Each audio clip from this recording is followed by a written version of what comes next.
For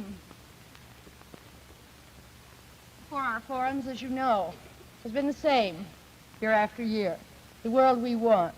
We used it the first year, and then when we came to change it the second year, somebody said, well, why don't you keep on talking about the world we want until we begin to think we're getting it? And so that's why for the 9 years we've kept that theme, the world we want. And that is the theme now of a discussion in which 6 other delegates will take part. They are Ramon Cruz Jr. from the Philippines, Leslie Scholes from Australia, Sabine Ewald from France, George Kochetkov from Yugoslavia, Samuel Laxman Fernando from Ceylon, and Paolo Filippini from Italy. This is the first year, by the way, that we've had a delegate from Yugoslavia. Discussion of the world we want starts with a word from Leslie Scholes of Australia.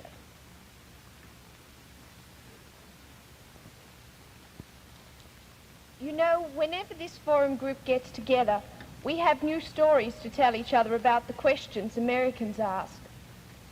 Does everyone in Ceylon have a pet elephant? Do Pakistani women still wear chiffon pants and live in harems? Are the Filipinos heart and soul for statehood? But now that we're going back to our own schools where we'll be answering questions, we've just had a horrid thought.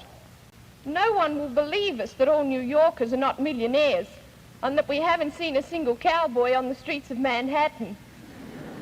And Usha from India says she's had a hard time realizing that American people have problems too, just like other people. Conclusion, there is no monopoly on international ignorance. However, I would like to take this opportunity of telling you that there's other things in Australia besides kangaroos and tennis players. And do you know that Australia is actually bigger than the United States? It only appears larger on your maps because Americans make them. It was a shock to me to come over here during my summer vacation and to find the dreary cold weather and to have to go to school. I don't know how you can stand having Christmas in the wintertime when every sensible person knows it should be summertime then. However, apart from these things, I think you American people are wonderful. You're just like Australians. With one exception, perhaps, you are even more eager to hear criticisms of yourselves. And this is rather surprising, since most foreigners think of Americans as braggarts who do not think there is anything other countries have which America doesn't have also.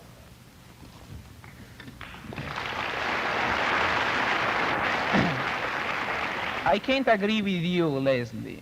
It is true that we have all been asked hundreds of times, how do you like America? But you are wrong if you think this is an invitation to us to express our criticism. On the contrary, it is a plea to us to show admiration for this wonderful country. Therefore, the only correct answer is, I love it. Americans can tolerate a severe criticism of their institutions. When you came here, we were reminded that different is not a synonym for worse. A subtle way of saying that criticism is not welcome here. I am not blaming anybody for not liking criticism. I myself couldn't stand to have someone point out my defects. But why do people encourage us to criticize if they can't accept our criticism? I hasten to encourage you, Paolo. What else would you like to get off your chest? Well, Americans lack sophistication. To acquire sophistication, you have to depart from a group and be individuals. American students are too much involved in group activities to gain the discernment of individuals. When you grow up, you know pretty well how to work together, but your brains haven't got any subtlety. 2 reasons seem to account for this. First, schools judge a student's capacity by his personal record of extracurricular activities. Second, there is actually a fear of not knowing how to spend one's free time. Americans are always looking for pastimes. They are tremendously afraid of boredom. And to avoid it, they keep themselves on the move all the time. In doing so, they deny themselves the pleasure of having a refuge in which recover spiritual energy from the tiring daily routine. They kill the most precious kind of freedom man has ever been given, the freedom to have privacy. Wait a minute, Paolo. At the risk of offending you with personal criticism, which you admit you can't stand, didn't you just contradict yourself a moment ago? You said the Americans aren't subtle, but you also criticized the subtle implication of the warning that different is not a synonym for worse. Okay, so I'll tell you about a personal experience which makes me contradict myself again. I have a girlfriend waiting for me at home. At least I hope so. I wanted to find her a present, something typical of America. My host offered to help me. He stepped boldly into a shop and told the saleswoman the whole story about me, my girlfriend, and the thing I needed. This frankness surprised me. I would never share my privacy with the first person I meet. Anyway, I acknowledge that the most simple way of getting what I wanted was to do what my host actually did. That's why I like America. You Americans. In your practical simplicity, you've got a spiritual soundness. So I end up with self-criticism. It is almost unbelievable, the power of assimilation of this country. I am 50% Americanized already.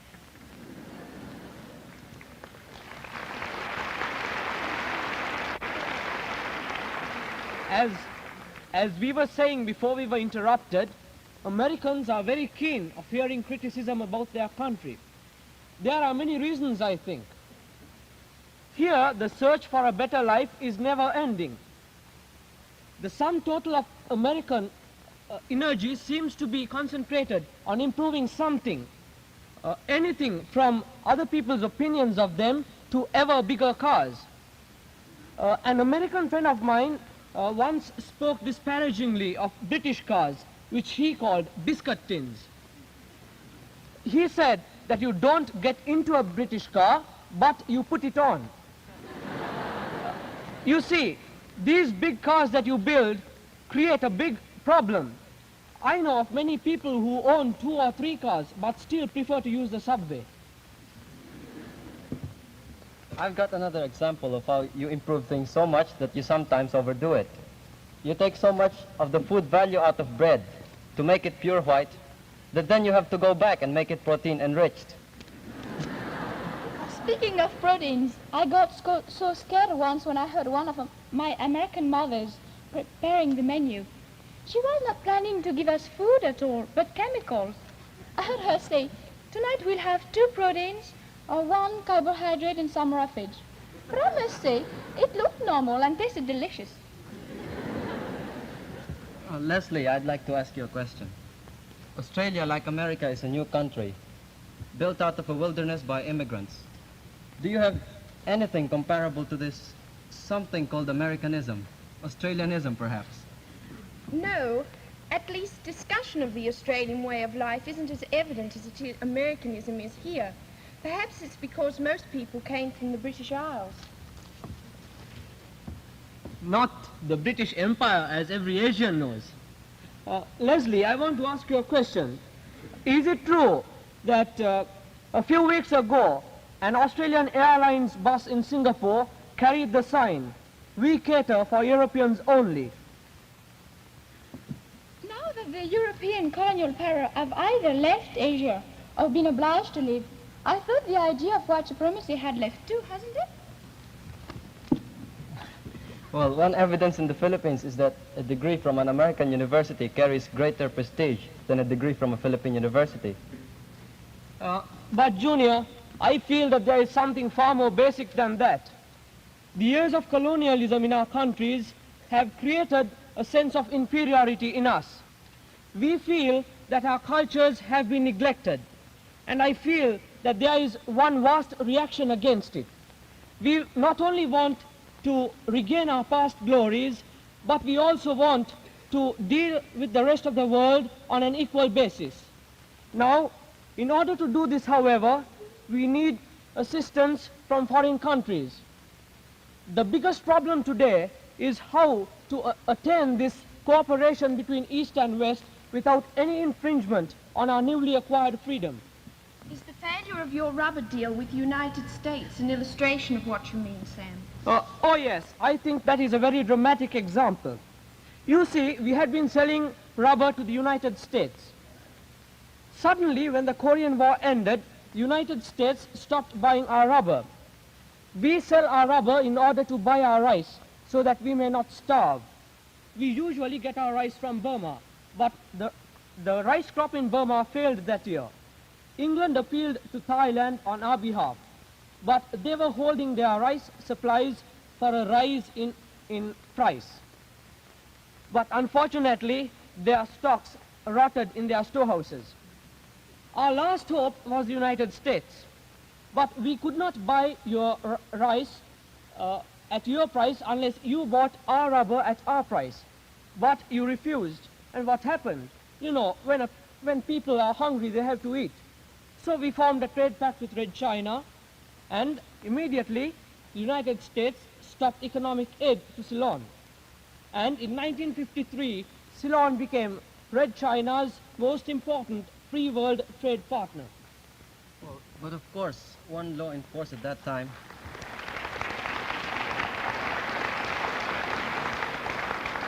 But one law enforced at that time, the Battle Act, which controlled the American relations with those countries that sent strategic materials to communist countries, left Congress no other choice.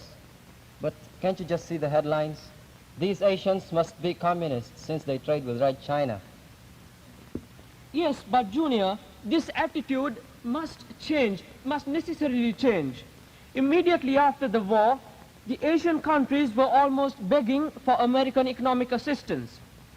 We still need it, but there are beginning to be alternatives.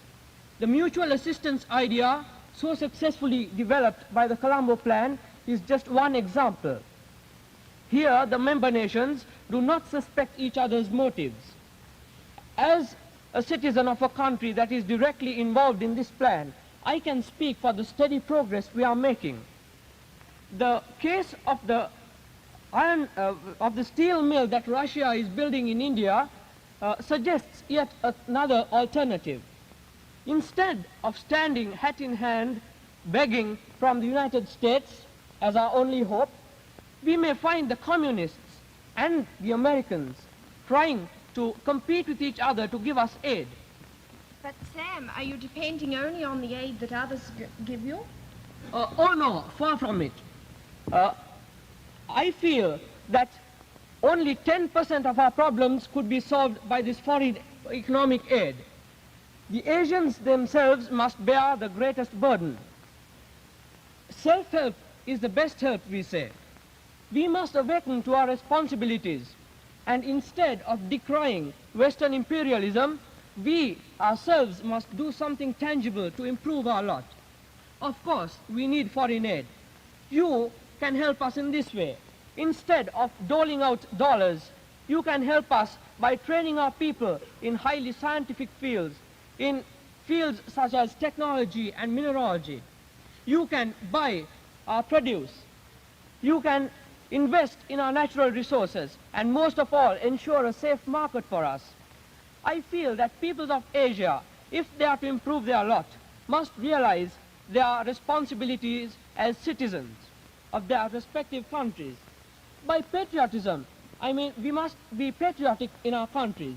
By patriotism, I do not mean narrow-minded nationalism, but I mean that love for one's country, whereby every individual realizes his obligations to his community. In this respect, I think we can take a great lesson from the United States. What has most impressed me during my stay here is that splendid cooperation between people of various walks of life. Millions of Asia today need that feeling that you have, that every individual has some share in his destiny.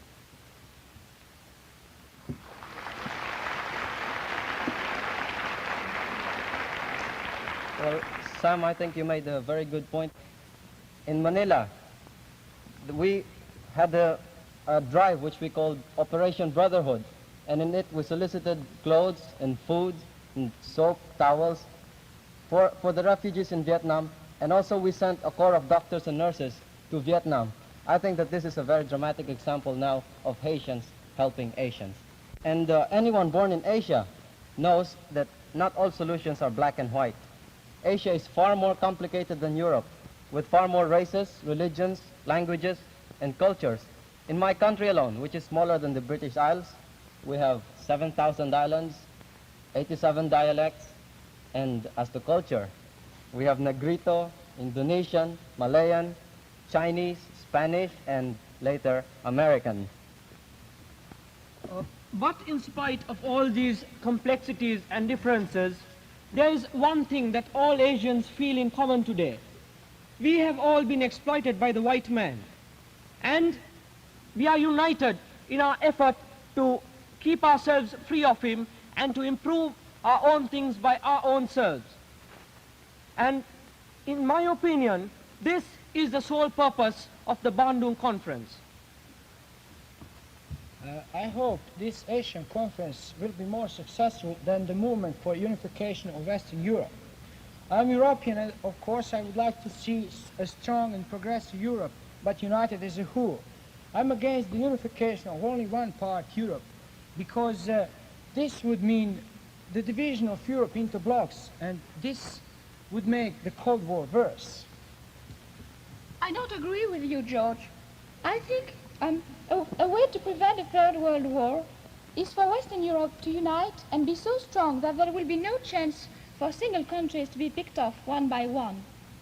Maybe you don't realize how much we've done already, how much France has done. The cold steel pool is a French idea, and it is working. But wasn't it France that killed the EDC, the European Defence Community? I don't know how you can have any policy when you haven't a government half the time. That is what the people always say. But you don't realize that the work of the government still goes on. You see, we just do it differently. In the British Empire, the prime ministers often changes the ministers. In France, the ministers often change the prime minister. But Leslie, I think the killing of EDC is a good proof that these military alliances are not the way to solve problems. For instance, NATO has some ideological purposes, namely to fight against the communism. That's unacceptable for Yugoslavs and for some other countries in Europe. Besides, we would like to be identified with all European countries in the organizations for mutual cooperation. If European countries, all European countries, adopt a policy of active coexistence based on the foundations opposed to Cold War, all European problems will be solved. Again, George, I don't agree with your first point. The NATO is not planned to fight communism. It is planned to be a defense against any aggression. This purpose is very different. Okay, we don't agree on this, NATO, but we have to agree that we are both Europeans. And really, for the first time since I have been here, I've got feeling that I'm not only a Yugoslav, but also a European. That has happened to me, too. Before I came here, I had never thought of politics at all, really, or the fact that I was European as well as French. You see, the French children never learn in school about current problems. I started only this year in my history class to learn about the 20th century. Right now, we must be up to the First World War, because last December, when I left France, we were starting 1870. Since Europe is already too small in the big world to be able to afford to be divided into small countries more or less fighting against each other. Since a very long time, people have thought of uniting Europe, but have never found the right way to succeed. The last two ones who tried and failed were Napoleon and Hitler. This is to show that it is not force that should be used. Well, my point, exactly. This forum shows what should be done intensively all over the world. Make the youngsters meet. I don't think we can do anything with grown-ups.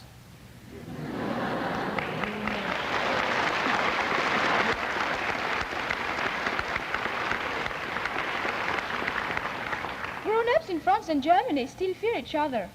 But when Sabine from Germany and I think of those past 3 wars, we have troubles understanding why they ever happened. I certainly do not fear her. I agree with Sabine that the main hope for European unity lies with the young people, but we mustn't wait until we grow up. For instance, in Yugoslavia, we are already doing quite a lot with the international camps for the young people all over the world who come together, as we have here. Sabine, I want to come back to that subject of fear you just mentioned. I have been struck by the amount of fear there is among American young people today. Fear of communism, fear of a Third World War. Yes.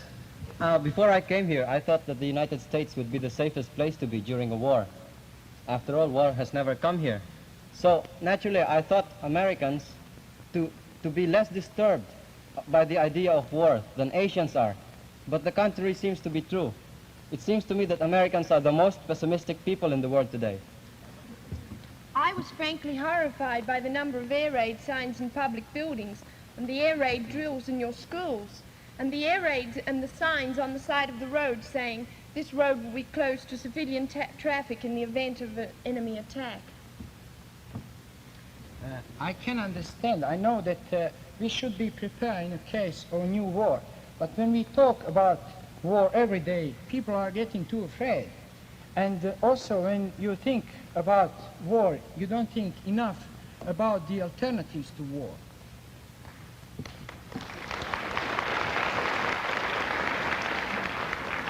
I'm inclined to think that effective opposition to communism ought to be based on a deep and thorough understanding of what communism is, rather than blind hatred of it based on fear.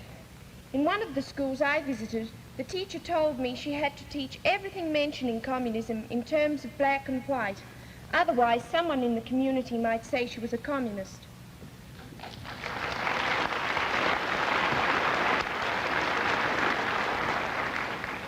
Maybe, Leslie, that's not quite as bad as you think. After all, I come from Yugoslavia, but every American I have met in my stay here has been very friendly to me, and many of them have changed the ideas about new Yugoslavia. And but nobody prevented me of talking. Even more, they asked me to talk, so that I have been talking 6, 7 or more times every day, and people have understood me. And it is a queer fact, but a true one, that competition with communism can cause us to perfect our democracy. For instance, in the Philippines, the land situation has always concentrated wealth in a few men and left millions in poverty. Quick to take advantage of the setup, the communists attracted people to their armed movement by decrying the unjust distribution of land. But their cries in turn prompted the government to practice more democracy by providing free land for the landless. As to the communists, we found a very effective way of converting them. We turned them into capitalists by also giving them land.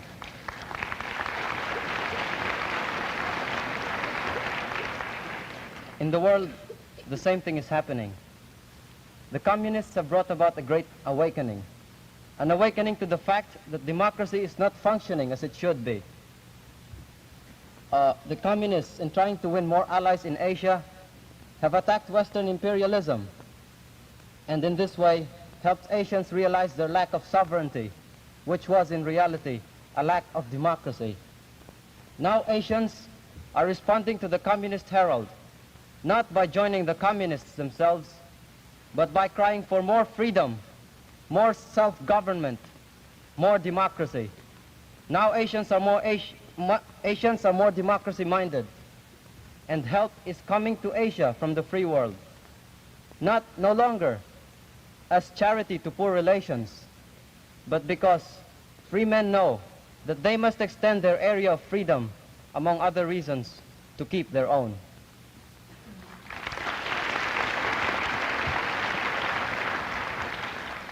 There is another problem too, the atom. Instead of using it, we are afraid of it. It would be very funny if it wasn't so tragic.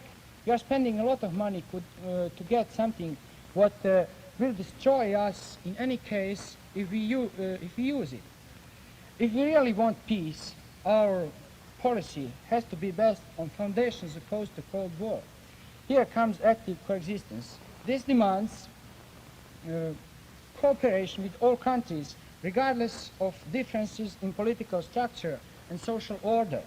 We should understand that these differences are the result of internal development, and they are unavoidable at the present level of international relations. They are an internal matter of individual countries, and other countries have no right to interfere in them. Cooperation has to be on the basis of equality, because if there is no equality, there is domination and not coexistence. These principles are in the full harmony with general conceptions of the United Nations Charter. I'm tired of war. I don't want to hear that word anymore. I'm scared. Why should people always fight when it is so easy to be friends? Just watch our group. If there's a war in Formosa, it's going to be the most silly thing. I thought we had the UN now to prevent silly fighting. I wish the Big Four would meet in a room and do what we did in Washington when we changed the rules. When you have to represent the other person's point of view, you understand it much better. I think it is very important in life to have many friends. Now, I'm going home with more friends than I ever had in my life. I had never thought before that other countries were made up with young people like me. Now I shall always remember. My heart is full of love and happiness I want to share with all the boys and girls in the world. Vive le monde!